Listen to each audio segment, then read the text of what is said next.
Good evening everyone. कैसे हैं आप सभी लोग? उम्मीद है कि सभी ठीक होंगे।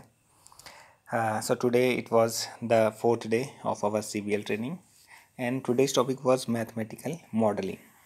सो we discussed many things. So what is mathematical modelling? Mathematical modelling है क्या, है ना?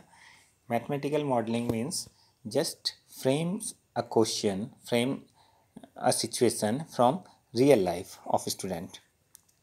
You have to give a situation that belongs to student's life and develop many questions, give many concepts from that situation. That's called mathematical modeling. जैसे एक simple सा पहले आपको example देना चाहूँगा. You can see class 4th maths book a trip to Bhopal.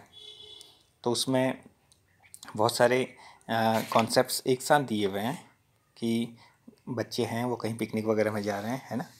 So they arrange some bus and there is a condition few students will be in a bus. So there are many restrictions कि bus में इतने ही बच्चे जा पाएंगे और इतने सारे बच्चे हैं तो कितनी बसें चाहिए. And there was a time concept कि इतने बजे बच्चे स्टार्ट किए, इतने बजे यहाँ पहुँचे, है ना. Time and distance, that was the concept. And rupees and पैसा, they fill petrol in their bus, so there is a concept of liter relates with money, and there are many concepts given together. The concepts of fraction is also there. So that is mathematical modeling. Just with the help of a situation, at first give a situation to students and then develop many concepts. You can ask many questions related to that topic, and the topics and the we may say not topics, areas, the areas we touch, okay, that are the variables. Like if we give the concept of area, if we give the concept of time, concept of money, rupees, पैसे, litre, metre, all these are called variables. तो अगर हम किसी एक topic को लेके इतनी सारी चीज़ों को सिखा देते हैं तो वही क्या है, मैथमेटिकल मॉडलिंग है. तो इसमें हमको आज जो सारी प्रैक्टिस करवाई थी, इन्हीं बातों की प्रैक्टिस करवाई थी कि कैसे हम मैथमेटिकल मॉडलिंग करें और इसकी ज़रूरत क्या है. Many times we can see that students are able to solve the question, but if we give word problem, they are unable to solve. If we give the real life problem, they are unable to find the solution. बच्चा बता देगा कि fraction ऐसे होगा, इतना रुपया पैसा खर्च होगा, लेकिन अगर वो मार्केट जाएगा तो क्या वास्तव में ख़रीदारी कर पाएगा? All these things we have to teach the students. That is the main aim of mathematical modeling. तो उसके बाद कुछ चीज़ें थी, जैसे कि आप स्लाइड एक बार देख लीजिए. It's good to see all the slides.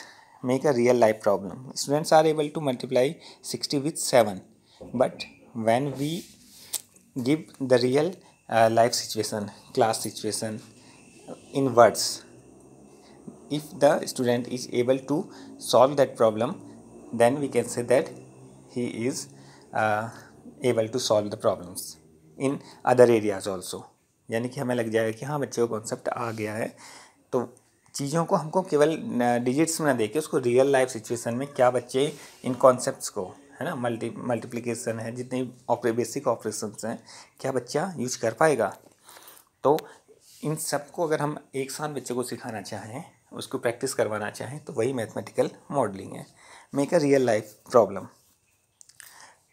तो ये बहुत सारी चीज़ें हैं, इनको एक बार थोड़ा सा आप देख लीजिए. तो ये मैथमेटिकल मॉडलिंग के अंदर है. उसके बाद एक हमें पजल्स हैं, गेम्स हैं, इनको सॉल्व करना. तो ये गेम्स के माध्यम से बच्चों को सिखाना, वो भी क्या है, मैथमेटिकल मॉडलिंग का एक पार्ट है. तो आप ये फिगर्स देख सकते हैं कि इसको अगर हम कट करेंगे, ये स्क्वायर है, नीचे वाला एक रेक्टेंगल है ना. तो अगर इस तरह से कट करें, उनको दोबारा रिसेंबल करें, तो बहुत बार क्या होता है कि उसके एरिया में डिफरेंस आ जाता है. अब ये इसलिए आता है कि यहाँ पे जब हम उनको ज्वाइन करते हैं तो जो फ्रैक्शन में हमारी ज्वाइनिंग वगैरह में थोड़ा सा डिफरेंसेज आ जाते हैं, है ना. तो उससे थोड़ा सा एरिया घट बढ़ जाता है. अब ये बाकी एक्टिविटी जब हम करेंगे तभी हम क्लियर हो पाएंगे, अदरवाइज इससे क्लियर नहीं हो पाएगा. The new things what I have learn today, that is Fibonacci number. Fibonacci number was given by Indian mathematician Virhanka. So they are also called Virhanka number. So 1, 1, 2, 3, 5, 8, 13, 21.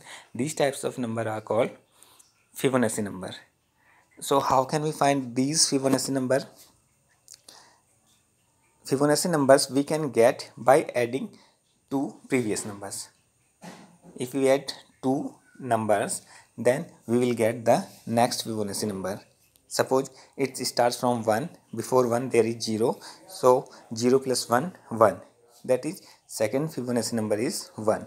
And 1 and 1, if we add these 1 and 1, we will get 2. The third Fibonacci number is 2. How did we get? The previous two numbers addition. The next Fibonacci number is 3. How did we get? 1 plus 2. And if we add 3 plus 2, we'll get the next Fibonacci number. Okay, so this is the Fibonacci number. And after that, mathematical laboratory, we discussed the importance of mathematical laboratory. So mathematics laboratory is very important. जब हम बच्चे को क्या करते हैं, जैसे हम सिखाते हैं बच्चे को, बेटा तुम लाइन खींचो, तो बच्चे सीधी लाइन नहीं खींच पाते, तो बिना स्केल के ही क्या करते हैं, हाथ से खींच लेते हैं. तो जब टीचर अगर रूलर का प्रयोग करेगा तो ही बच्चे भी उसको ढंग से प्रयोग करना सीख पाएंगे, है ना. तो अगर हम चौक से हम लाइन खींच देते हैं तो बच्चे भी वैसे पेंसिल से खींच देते हैं. तो ये इस तरह के मैथमेटिकल टूल्स हमें भी यूज करना है. और अगर इस तरह की टूल्स हमारे पास होंगे, चीज़ें हमारे पास होंगी, तो बच्चा इनका यूज करना सीखेगा. और जो रियल चीज़ों से बच्चा सीखेगा वो उसका जो नॉलेज है वो स्टेबल रहेगा. तो कुछ लिंक्स हैं, इसमें आप मैथमेटिकल हेल्प टूल्स मिल जाएंगे आपको.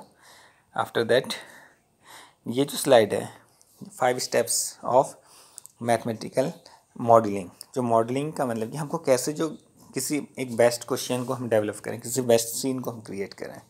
तो सबसे पहले है पोज ए प्रॉब्लम, यानी कि हमें बता देना है कि सभी लोग कहीं जा रहे हैं, पिकनिक में जा रहे हैं, मेले में जा रहे हैं, कहीं जा रहे हैं, है ना. तो इस तरह की चीज़ें को हमने एक बार एक्सप्लेन कर दिया. उसके बाद gather information, make assumption and define variable.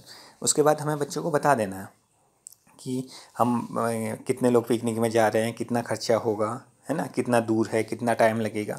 ये सारी चीज़ें हम डिस्कस कर लेते हैं. Third step is building a model. तो उसके बाद फिर हमें क्वेश्चन फ्रेम करना है और सॉल्यूशन फाइंड करना है. सेकंड स्टेप्स में जो वेरिएबल है, वेरिएबल का मीनिंग ये है कि area, time, money problem, calendar, millilitre, kilometre, है ना, कैपेसिटी का है, डिस्टेंस का, ये सारे जो कॉन्सेप्ट हम देते हैं इनको वेरिएबल कहते हैं.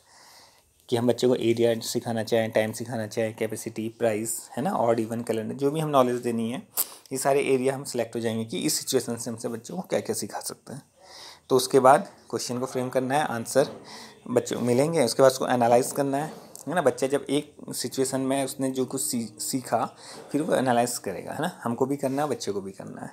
उसके बाद है इवेलुएट द मॉडल. उसके बाद उसको इवेल्यूशन करना है कि क्या जो हमने चीज़ें यहाँ पे की थी वो सही है या नहीं सही है. और अगर इसी चीज़ को हम किसी नेक्स्ट सिचुएशन में यूज करते हैं, जो हमने यहाँ सीखा, रुपीज़ पैसे का हिसाब सीखा, क्या हम अब उसको दूसरे कंडीशन में यूज करेंगे तो वहाँ ये फिर भी काम करेगा.